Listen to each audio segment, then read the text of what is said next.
Hi, everybody. It's David Fleming here from the Toronto Realty Group, and welcome to my very first podcast in the conference room at Bosley Real Estate. Sitting in front of things like microphones and lighting equipment, the stuff that I never thought I would have because I'm not that guy, right? There's a million real estate agents doing podcasts right now, and I'm thinking, why am I doing this? Am I simply following the crowd? I've never followed the crowd before.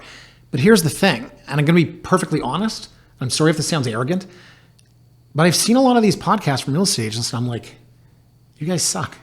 I'm serious, okay? That doesn't make me a bad guy. I'm just saying I could do it better. I feel like I'm more interesting. In fact, I know I am, because I've been writing on Toronto Realty Blog since 2007.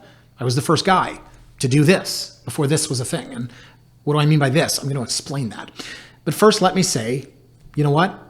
I'm going to like this. I am. It's very unnatural, but I think this is a good fit because it dawned on me not too long ago that not everyone wants to get their information by reading.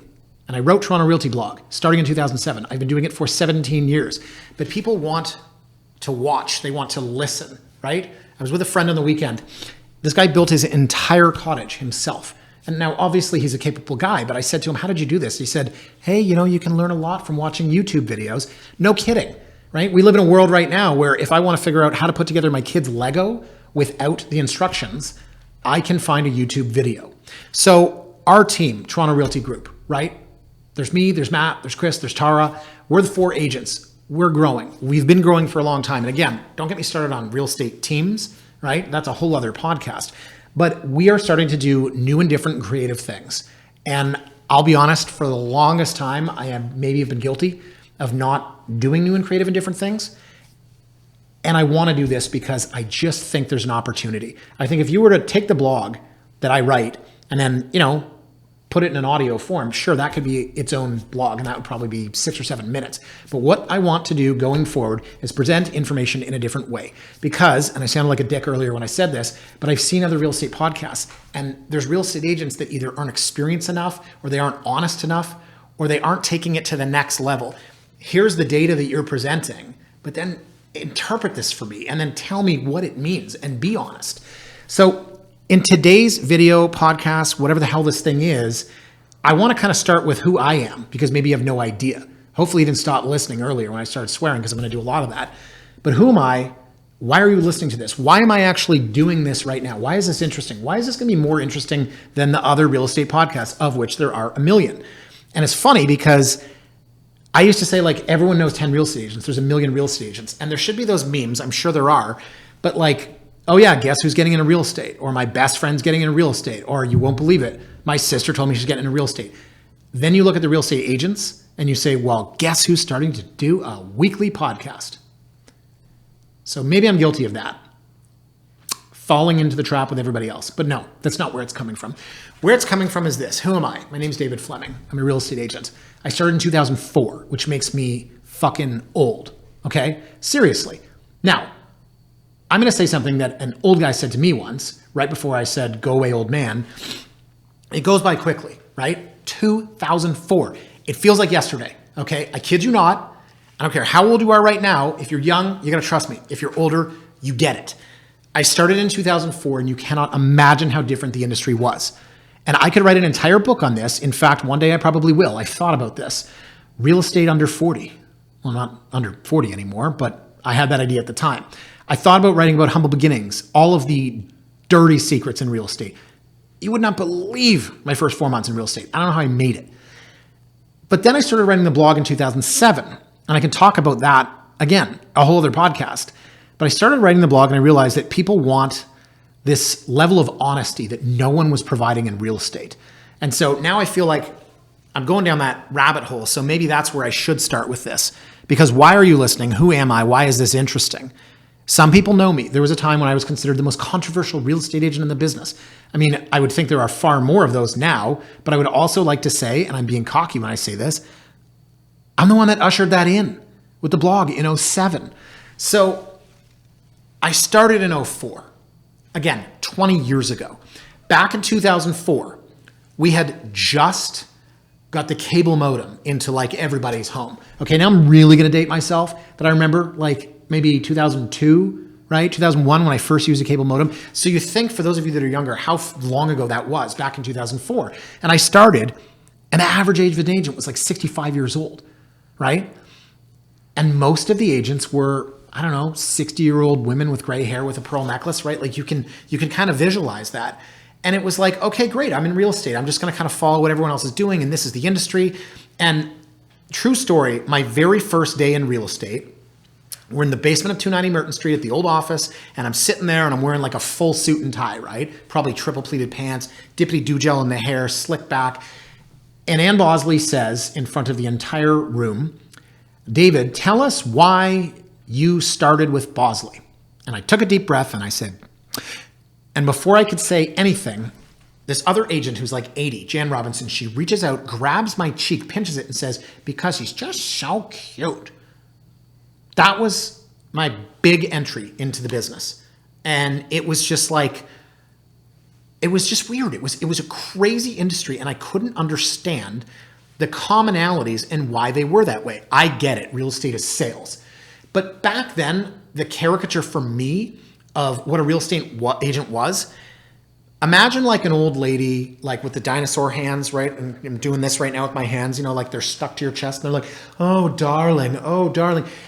You'd go into a property and the agent would say on the kitchen counter, now this is where you can roll out cookie dough to make cookies with your kids at Christmas time. And it's like, you're just selling an image, right? And that's what sales is, right? Like it's no different between that and say you're buying a car. The guy's like, hey, put the top down, feel your hair blow through the breeze. I get that and I get what sales is, but I thought it was such bullshit. I thought it was ridiculous. This is what we do. They point out all the good things. Oh, I love these high ceilings, don't you? And look, they just added these pot lights. And I mean, if it's '04, you could be like, oh, that TV has a VCR and a DVD, right? And I thought, this is absolutely insane. And like 2004, okay, I got into '05, pretty similar. And I just became so disenfranchised with what it was and the people that were in there. And I basically channeled my inner George Costanza. And you remember the episode of Seinfeld where he said, I'm going to do the opposite of everything that I think. And all of a sudden his life changed, right? Remember that? He refused to shake someone's hand, and then he told someone off, and he gets a job promotion. Everything's going great. He gets a girlfriend. So I thought I need to do something different. So I started Toronto Realty Blog in 2007. And I said, I am just going to write my opinions on everything. And you cannot imagine the response. People were going nuts. Now, if you were a movie critic and you saw a movie and you said, I didn't like this movie, or you said this movie sucked, or you said, I felt the director didn't do a good job and the cinematography was poor and this person was miscast, it's no different than writing a restaurant review and saying, I want my noodles al dente and this wasn't it. So for me to go and say, I don't like this area, I don't like this build, people were going absolutely crazy. The old guard of real estate was going nuts. And like, look, this is unscripted, okay? I'm just talking right now. But if I were to sit down and make a list of all of the blogs that I wrote or the shit that I took or the actual examples, I mean, I took it from my own company, to be honest, right? I once wrote a blog post about real estate agents, trashing real estate agents, saying real estate agents get up every morning and eat ego waffles, like ego, but misspelled, right? That was the joke. A lot of people didn't get it. Anyways, and there was a mutiny in my own company. This is 2008. In my own company, people were like, you need to fire this guy. He can't say this. Because I had the audacity to suggest, this is before you had Facebook business pages, I suggested that to have a fan page for a real estate agent, that agent should be embarrassed because no one is your fan. And I would say things like, why are people putting their faces on business cards? Why are faces on park benches?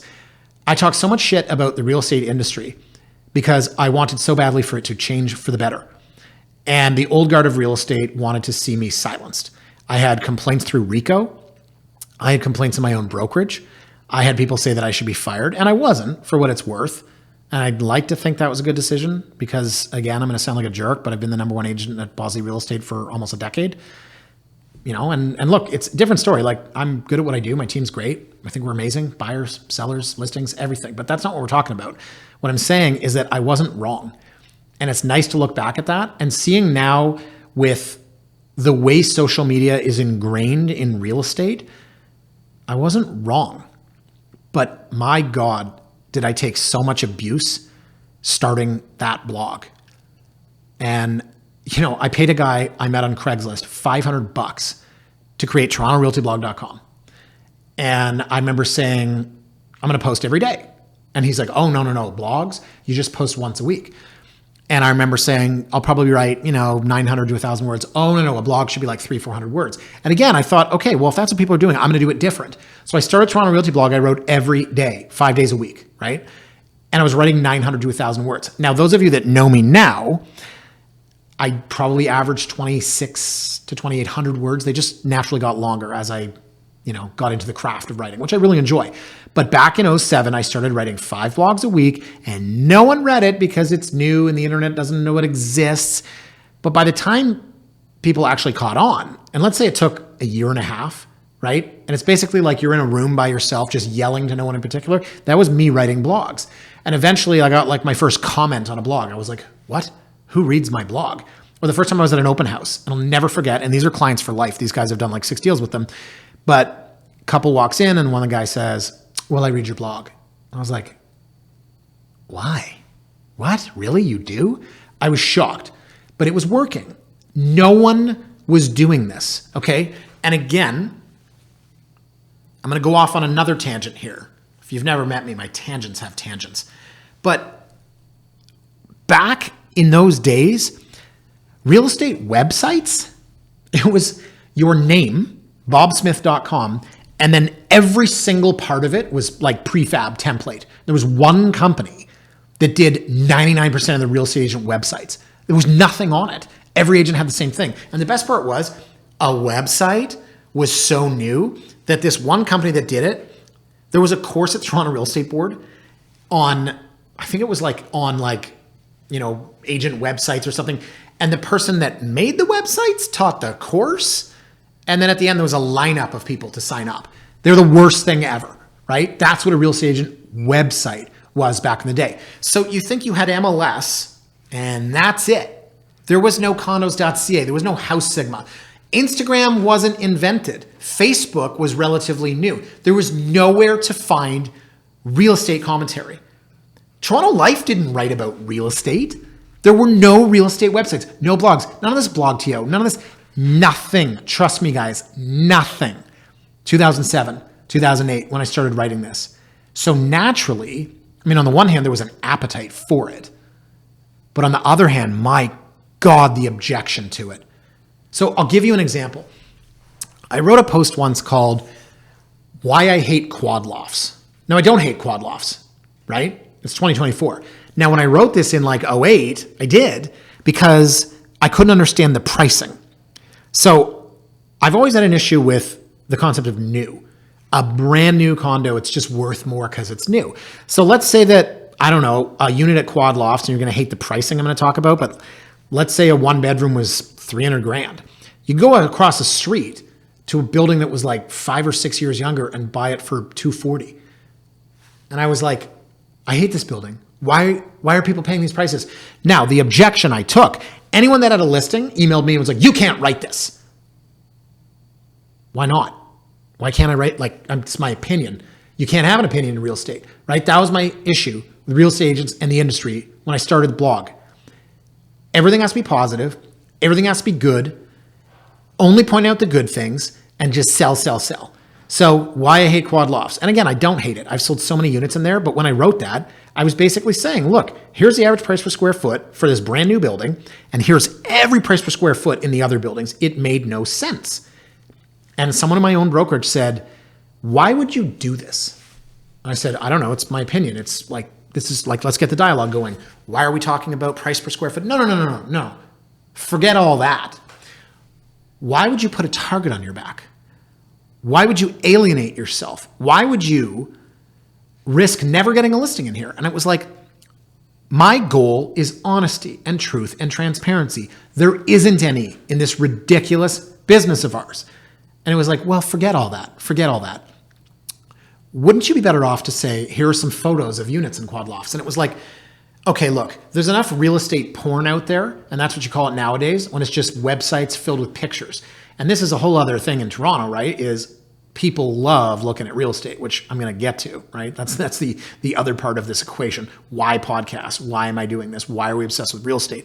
But if you think about the value that I was trying to bring by writing the blogs. It was the honesty, the truth, the transparency, and the actual opinion, because no one ever had one in real estate before, right? You go into a property, you think this is a piece of crap, and the buyer's like, I love this. Your natural reaction as a real estate agent, oh, great, let's drop an offer. Bullshit. That's not the way I wanted to do things. That's not the way I thought anyone should do things. Maybe that makes me a terrible salesperson. But back then, that was the reaction I got. I once wrote about that area in Governor's Bridge, right? And I remember writing about it. And I wrote a story about how, and my mother told me this, right? Years ago, there's a failed development and they built part of an apartment and it sunk into the ground and they called it the White Elephant. Now I wrote about that, and another agent who at the time was huge in Rosedale was like, take it down.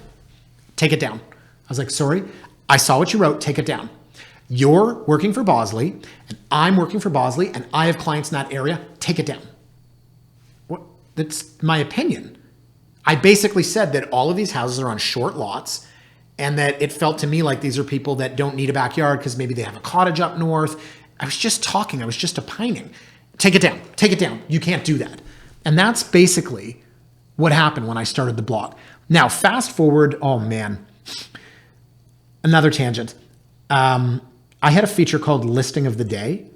So I didn't really understand the rules back then. I mean, no one had a blog. You got to think about how hard it is for the Real Estate Council of Ontario to try to, monitor what people are doing. You can't disparage a competitor's listing. You can't disparage a competitor, and you can't advertise a competitor's listing. But I wanted to be able to review listings. So if I put up a listing and I say 123 Smith Street, and then I've got photos, you can't do that, right? Oh, no, I mean, if it's 2024 and you're like a fucking Instagram influencer real estate agent, yeah, just go in and just shoot everything and put it up. That's fine, right? Because they're not listening to the rules. But if you are me back then, you're not allowed to advertise. Am I swearing a lot? I'm swearing a lot. I don't care. You're not allowed to advertise a competitor's listing. And then when you say this is overpriced, you're not allowed to do that. You're not allowed to say these photos suck. You're not allowed to do that. So, oops.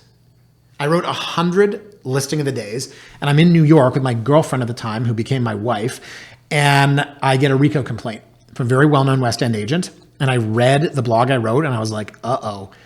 I said something like, this house looks like the Golden Girls didn't just live here. It looks like they lived here, died here, and remained here. Yeah, oops. I mean, look, you want to make an omelet, however that goes. So there were some bumps along the way, right? But long story short, and I'm risking that being more on the longer side now, there were a lot of issues with Toronto Realty Blog in the beginning. And you know what? Eventually, I guess it just became more accepted. But the industry started to change. And here's the thing. I don't want to sound, it's too late for that, like a total jerk. I'm not that cocky. I'm just saying, I had the first blog. And the other thing is, all of these other agents would be like, oh, I got to get a blog. And they would try it, and they're not writing 4 times a week like I am. And I enjoy writing, and I think I'm good at it, right? It's fun. Talk about your experiences. And, my mother says, you always have a folksy intro, right? I'll say, I was at camp in 1987, and then somehow work that into a, article about multiple offers. The point is, it has to be interesting, and you have to do it regularly. And I did that, and no one else did. But after that came this idea that, you know what? Maybe agents can offer more. So I'll give you an example. Let's say that there's 20 offers on a house. No one had ever before disclosed the 20 prices. Now, I'm not talking about 123 Smith Street. I'm talking about a house. I'm using air quotes here. I'm talking about if I wrote a blog and said, I sold a house in Mississauga. Now, it was actually in Scarborough, and it was a semi, but it was actually a detached, right? So I'm making sure that no one's ever going to know what it was. And I said, here are the 20 offer prices. No one had ever done that. But I was doing things like that. Truth and transparency. And my first catchphrase was be informed and entertained. I wanted to have fun with it, right? I wanted the folksy intro, as my mother says. I wanted to be able to tell stories. I wanted to be able to throw 80s humor in there and make references to movies from my childhood and have fun with it, because real estate was so boring, and so were the people selling it. And that went on, as I said, 07, 08, 09, 10. I started doing a pick 5 video in 2013. That video was kind of getting around the rules that you can't opine on a property. You can't talk about the price, share the photos, the address, if they did a crappy job. So I made it password protected. And that way, it was a virtual office website back then, which essentially was me saying, if you put in a password here, I'm not advertising to the public. You're entering into a customer relationship. Got around the RICO rules, been doing it, knock on wood, without issue for, 11 years. So I can't believe it. 17 years? Yeah, it's been 17 years of writing on Toronto Realty Blog. And as far as me and my career goes, I mean, yeah, I started 04, was 24 years old, 23 at the time. Almost flamed out. Could tell you all kinds of stories about that in my first, second year of real estate, right? And then sort of found my calling, which was the blog. But it was that whole idea of like truth and transparency and telling the stories that no one else will tell and saying the things no one else will say. And again, there's all kinds of agents doing that now. And I'm going to typecast and I'm going to be ageist and say, I don't know, you get some 25, 26, 27-year-old that's new in the business and they want to be some sassy, like Instagram influencer, and that's kind of their angle. I'm like, okay, that's cool. But I've actually been doing it for 20 years. And I am one of the top, 150 agents in the city of Toronto out of 76,000. So again, I don't want to sound like an asshole, but I'm saying that I've been there, I've done that, I've seen that, I've experienced it, I've sold it, I've witnessed it. So now if we're talking about why are agents doing podcasts and why is this going to be interesting for someone to listen to or watch, and why do I think it's relevant? It's because of that. Because I think the medium works, aside from all the tangents that I go off on, but I'm sure Jonathan's going to edit this. But I think the medium works. And I think that writing on Toronto Realty Blog was great for a long time. People want to watch and people want to listen. And when you write on Toronto Realty Blog, sometimes the funny thing is people don't even know who's writing. People will read it and they'll be like, the author of this. It's like, dude, my name's on it. Now you can actually see me. And maybe you're like, wow, that guy swears too much. I would never hire him. I don't know, right? But the personality of a real estate agent, I guess it's kind of important. It's a people business, so I want to instill that. I also want to introduce my team. I have 3 amazing agents that I work with, and I want this to be about my team. I want it to be the Toronto Realty Group podcast. And I want to hear from my agents. I want to hear from Matt and Tara on what it's not like to be a 43-year-old who goes home every weekend and drinks alone in his basement while playing with G.I. Joe Man and bidding on hockey cards on eBay, because that's what I do. But again, I used to sell entry-level condos to first-time buyers. I don't anymore. I'm sorry. If that's what you're looking for, talk to Matt and Tara, right? If I get an email from someone that's like, my name is Kenny, and I have a $550,000 budget, I don't do that. And that's another conversation. It's just a function of where our business is. But that's why I want Matt and Tara to talk to me about where are the first-time buyers going? What are the things that they're experiencing? And I think they have so much tremendous value, as does Chris, right? Chris Kancik, who will also be a part of this. Chris, the whole thing about him is he's just too smart to be in real estate. I'm like, what your problem is? You're too smart. But damn, I look at, and I'm sorry, 76,000 agents, the people that are in this business, and then I look at Chris, and I'm like, you're one of the smartest guys I've ever met. You have an MBA.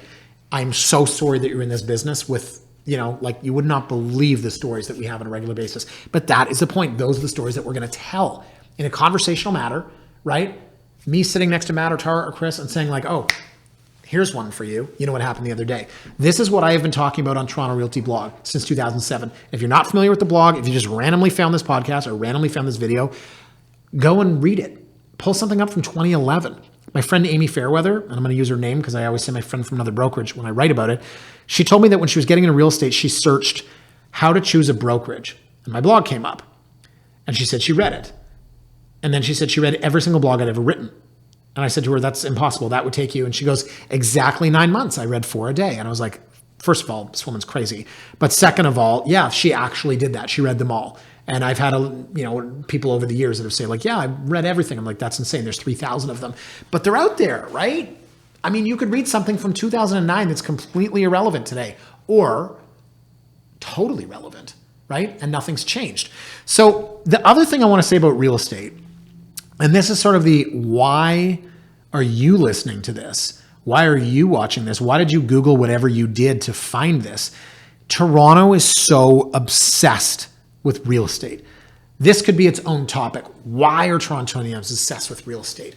So I'll say this. The commonality is that we all live somewhere. Okay, you live in an apartment, or you live in a house, or you live in a condo, or you own, or you rent. You have a great place, you have a shitty place, you're in a Taj Mahal, you're in a basement. We all have a pillow. Hey guys, we just uploaded this week's Pick 5. It is on houses in Ronces, and you can subscribe if you haven't already, or just go ahead and watch the video by clicking the link below. Welcome back. Everyone has a pillow, I believe we left off on. Yeah, honestly, this is a catchphrase I've always had when it comes to real estate. It's what I use to describe why I believe that we are all so real estate obsessed in this city. It's just a commonality, right? So everyone has hobbies and everyone has things that they're into or not. I used to say, the two things in Toronto that will always be at the top of the list for discussion, for controversy, Toronto Maple Leafs and real estate. But the truth is, not everyone likes or loves or follows the Toronto Maple Leafs or hockey. So to be perfectly honest, I think that's why real estate is at the top of the list, right? Everyone has a pillow. Now, before the break, I was kind of going off on this tangent saying, the government in the last few years has told everyone that everyone deserves to have and should have, and whether it's free everything, free healthcare, free daycare, free dental care, free housing, right? We're in this sort of society where, and I use the example of Jennifer Aniston looking so good at her age, or, the Instagram dad doing stomach crunches. Everyone is under the impression that they should all have, and that is a problem. But the fact that we have this commonality, that everyone has a pillow, is why I believe we are all so real estate obsessed. And so my point is this, right? I obviously started this episode talking about how I got into the business and what I've seen since then. And, the point I'm making is that everyone in this city is real estate obsessed. It's why real estate is such a hot topic. It's why my job is so chaotic and frenetic. It's because, and I don't want to end this on a negative note, guys, but there is so much disappointment and frustration and infighting, right, among couples sometimes. And it all comes back to the fact that everyone seems to want more than maybe they can afford. And affordability is a topic, of course, that we've covered many times on Toronto Realty Blog and in the media and everywhere. But in a society where people are consuming more than they ever have, there's more things vying for their attention. Everything looks perfect on Instagram and in the media and everywhere else. And you've got a government telling everyone they should be able to have whatever they want to. You get back to a market reality in Toronto real estate where everyone is absolutely obsessed and consumed by it, which is that not everyone can have everything they want. I wish I had a better note to finish on, but honestly, I feel like if you have made it this far in the podcast and you're a new agent, an aspiring agent, somebody that's already in the business, you can kind of commiserate with this. And it's not all rainbows and sunshine. I mean, I could do a podcast on, in fact, this would actually be a really good idea, the worst day of my real estate career. Actually, I think I wrote a blog about that once, and this is a good topic. I'm going to put this in the queue. I'd probably call it something like the day I almost quit real estate. Right? That's probably what I would say. I didn't really almost quit, but yes, I had really thought like, this is not it for me. That is a podcast. I'll save that for next time. But if you are somebody that's just interested in real estate and you're listening to this, or you're an agent or you're an aspiring agent, then hopefully me telling my story of how I got into the business and why has some value to you. And the idea that we are all so obsessed with real estate is something that's never going to change. And I, again, apologize for the third time for it being inherently negative, but that is my cynical viewpoint. And I've written a lot of blogs on this. And it's just that people can't get what they want in Toronto. And I know I'm trying to sum this up, but I will say, the house in Home Alone is up for sale. And first of all, it's a ridiculous property and looks nothing like it did in the movie. It's a red brick Georgian. If I had to guess, it looks like it's on 100-foot frontage. They have an entire basketball court dug out in that house. In Toronto, this would be a $25 million house. It's $5 million. Now, I'm looking at this house and I'm thinking this would cost $5 million to build. But wherever you want to go, and if you go down to, Georgia, and you see what does it cost for a house there, it probably costs less than it would to build the darn thing. That's not true in Toronto. So the one other commonality we have in Toronto as Torontonians is we're so used to looking around the world at what other people have in other areas, maybe not world-class cities, and saying, my God, I cannot believe what their market is like. Fucking light just went out. You sure? What their market is like. I really don't know how to sum this up. As you can tell, I'm kind of struggling for it. So the first podcast, right? So this is the first of what I assume are going to be many. We cover a lot of topics in addition to the one that we say we're going to, as evidenced by today. So thank you so much for listening, guys. Wherever you get your podcast, please remember to like, comment, or subscribe. Always happy to hear from people, as I do on Toronto Realty Blog. Please email me, David Fleming at ballsyrealestate.com, if you have any questions or feedback. Otherwise, we'll see you on the next podcast. Bye for now.